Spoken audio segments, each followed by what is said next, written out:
No pitkän rauhanjakson jälkeen tietenkin nyt kaikki puhuu sodasta ja sodan uhkasta ja se uhka varmasti on olemassakin, että ihmiset varmaan pelkää täällä.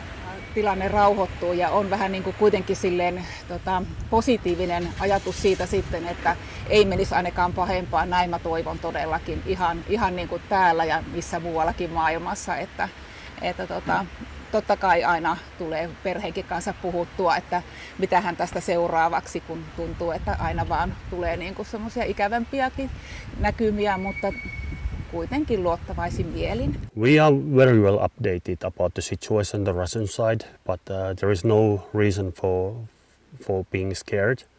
So situation is completely under the control of the Finnish border guard.